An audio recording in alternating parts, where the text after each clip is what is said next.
What is up, everybody? Today we're going to be unpacking a very powerful tool in negotiating when buying a home, and it's called seller credits.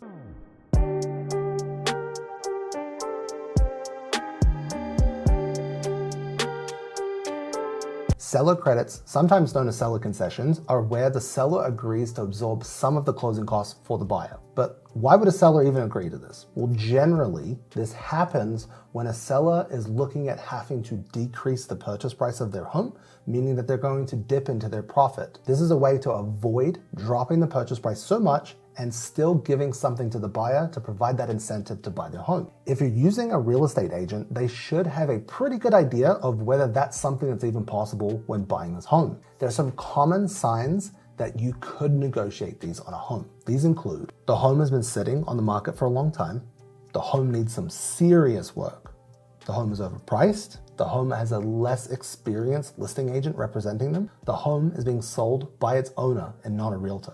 These seller credits can be applied in a few different ways. You can either have it offset your closing costs, which can include escrows, underwriting fees, attorney or title fees, appraisal, and recording fees. Or you can have it buy down your interest rate, which is known as discount points. These discount points can lower your monthly payment, which means paying less interest over the life of the loan and more cash flow per month. Now, sometimes people opt for just lowering the purchase price, but which option is better for you? What I have here for you is a scenario in which we're going to reduce the price, but also look at using seller credit to get a lower monthly payment. So in this scenario, we've got a $390,000 house because we took $10,000 off the asking price. In this scenario, we've got a $400,000 house because we asked for it as a credit instead. So we're gonna be financing more in option 2 than option 1. Right here, you can see that the loan amount is smaller with the price reduction. As we come down here, you can see there's a difference in interest rate because we're using in option 2, we're using that $10,000 to get a lower monthly payment through discount points. Right here, it's a 30-year term.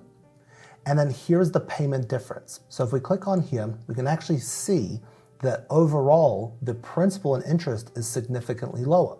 So the difference between the two options is about $209. Down here in cash to close, you can see that it's barely any different.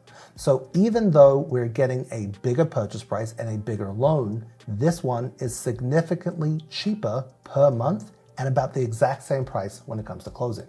If you have more questions about this topic or any other ones, leave a comment below so that I can help you out. Catch you on the next video.